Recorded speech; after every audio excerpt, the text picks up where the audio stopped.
तो देखिए गाइस, ये एक असर्शन रीजन अच्छा असर्शन रीजन क्वेश्चन है। थोड़ा आर्गूमेंट करना है आपको। हमेशा जब भी असर्शन रीजन किया करिए, हमेशा रीजन से स्टार्ट किया करिए, रीजन को इन्वेस्टिगेट किया करिए, वो ट्रू है या फॉल्स है, फिर स्टेटमेंट आप जो असर्शन है उसको किया करिए। तो करना क्या है, यहाँ पे रीजन को हम लोग देखते हैं। Reason: no torque act on the electric dipole when it dipole moment is opposite to the direction of electric field. तो अगर मान लीजिए कोई यूनिफॉर्म इलेक्ट्रिक फील्ड आप ड्रॉ करते हैं, आप यूनिफॉर्म इलेक्ट्रिक फील्ड कैसे ड्रॉ करते हैं? पैरेलल लाइंस होती हैं, दे आर इक्वी स्पेस्ड, उनके बीच में सेपरेशन क्या होता है? बराबर होता है। पैरेलल लाइन का मतलब डायरेक्शन की गारंटी हो गई, डायरेक्शन सेम हो गया।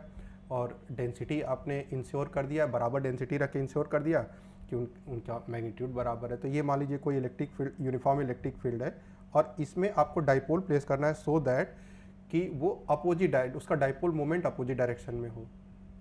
कैसे प्लेस किया जाए? तो डाइपोल मोमेंट की जो डायरेक्शन होती है along the line joining negative charge to positive charge होती है। इसका मतलब निगेटिव टू पॉजिटिव, तो निगेटिव चार्ज कहीं इधर होगा और पॉजिटिव चार्ज कहीं इधर होगा, इस तरह से रखा जाएगा। तो डाइपोल मोमेंट की जो डायरेक्शन आ जाएगी, डाइपोल मोमेंट की डायरेक्शन आ जाएगी अपोजिट टू द फील्ड। मतलब अगर पी की डायरेक्शन हम लोग बात करें, पी की डायरेक्शन की बात करें तो पी का डायरेक्शन इधर हो जाएगा, this is the direction of P. अब इलेक्ट्रिक फील्ड और जो डाइपोल मोमेंट के बीच का डायरेक्शन एंगल हो गया वो थीटा इक्वल्स टू 180 डिग्री हो गया। अब हमें कह रहा है कि no torque act on electric dipole when it no torque act. तो टॉर्क होता क्या है? टॉर्क हम लोग जानते हैं, कोई भी डाइपोल जब इलेक्ट्रिक फील्ड में प्लेस करते हैं तो P क्रॉस E डाइपोल पे टॉर्क लगता है। मैग्नीट्यूड की बात करी जाए तो tau equals to P E sine theta होता है, लेकिन यहाँ थीटा क्या है? 180 डिग्री है, तो पी ई साइन 180 डिग्री, और साइन 180 डिग्री की वैल्यू क्या होती है? 0 होती है। इसका मतलब टॉर्क 0 हो गया। इसका मतलब जो स्टेटमेंट कहा गया है वो ट्रू है ना? स्टेटमेंट ट्रू हो गया कि टॉर्क क्या है? No torque act on the electric dipole, जब भी डाइपोल में इस तरह से रखा जाएगा। तो अब असर्शन पे जाते हैं। तो ये तो हो गया ट्रू, अपने लिए हम इसको मार्क कर देते हैं, this is reason is true. Now assertion की बात करते हैं। तो assertion an electric dipole is stable equilibrium.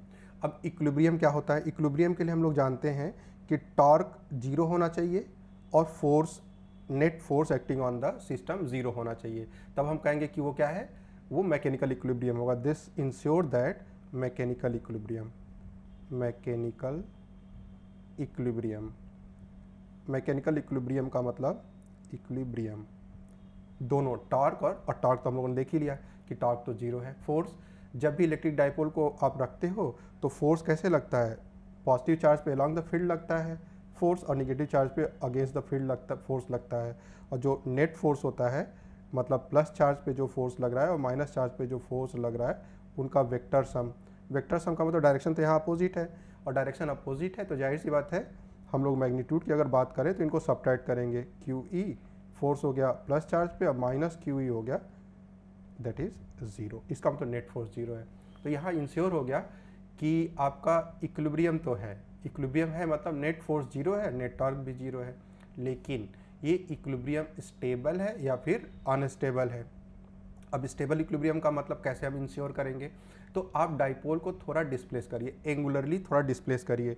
तो अगर मान लीजिए हम इस डाइपोल को थोड़ा एंगुलर डिस्प्लेसमेंट देते हैं, सपोज हम इस डाइपोल को इस तरह से यहाँ पे ले आते हैं, इस तरह से हम डाइपोल को थोड़ा हम इस तरह से रोटेट कर देते हैं। तो मान लीजिए कि इसकी अलाइनमेंट कुछ इस तरह से हो गई, हमने ऐसे कर दिया। अब दोनों पे देखिए क्या ये अपनी पोजीशन को रिस्टोर कर पाएगा या नहीं कर पाएगा। बस ये आपको जज करना है कि ये अपने पोजीशन को, मतलब ये घूम के अपनी जगह पे आना चाहता है या फिर अपने से दूर जाना चाहता है। अगर ये अपनी जगह पे आना चाहता है, इसका मतलब अपनी पोजीशन को रिटेन करना चाहता है। इसकी कुछ सिचुएशन ऐसी हो जाएगी जैसे कोई बॉल आपने क्या रख दिया है, कहीं बॉल यहाँ पे रख दिया, इस बॉल को थोड़ा सा भी आपने डिस्प्लेस किया कहीं यहाँ पे, तो ये बॉल अपनी जगह आने की कोशिश अगर करती है तो ये स्टेबल इक्विलिब्रियम बोला जाएगा, दिस इक्विलिब्रियम इज स्टेबल। और अगर सिचुएशन कुछ ऐसा हुआ, उल्टा हुआ, मान लीजिए इस तरह से हुआ और बॉल आपने यहाँ पे रख दी, तो ये लोकेशन स्टेबल है या अनस्टेबल है ये पता चलेगा जब बॉल को थोड़ा डिस्प्लेस कर देंगे। और बॉल को थोड़ा डिस्प्लेस करेंगे तो जाहिर सी बात है कि ये कभी अपनी जगह पे नहीं आने वाली है, तो ये अनस्टेबल हो गया। तो ये हो गया अनस्टेबल और ये हो गया स्टेबल। तो हमें देखना है कि इसमें कौन सी सिचुएशन यहाँ पे रूल कर रही है। तो देखिए हमने डिस्प्लेस तो कर दिया, अब देखते हैं कि फोर्स, पहले टॉर्क किधर लग रहा है। तो क्यू चार्ज पे जो फोर्स लगाएगी फील्ड वो इस डायरेक्शन में लगाएगी, along the field Q E force लगेगा, इसके ऊपर अगेंस्ट द फील्ड लगेगा। और ये दोनों फोर्स घुमाना चाहते हैं इसको, क्यू ई का फोर्स लग गया, दोनों इसको घुमाना चाहते हैं, लेकिन कैसे, इसको इस तरह से घुमाना, क्लॉकवाइज घुमाना चाहते हैं। इसका मतलब ये इंश्योर हो गया कि ये डाइपोल अपनी जगह नहीं आने वाला है, ये अगेंस्ट चला जाएगा, दूर चला जाएगा। इसका मतलब ये वाली सिचुएशन है अनस्टेबल इक्विलिब्रियम। जबकि स्टेटमेंट में क्या कह रखा है कि N electric dipole stable is in stable equilibrium कह रखा है, मतलब ये क्या हो गया आपका फॉल्स स्टेटमेंट हो गया। तो इसका मतलब ये हुआ कि असर्शन फॉल्स हो गया और रीजन ट्रू है। तो आपका कौन सा ऑप्शन सही हो गया, डी ऑप्शन करेक्ट हो गया, असर्शन फॉल्स एंड रीजन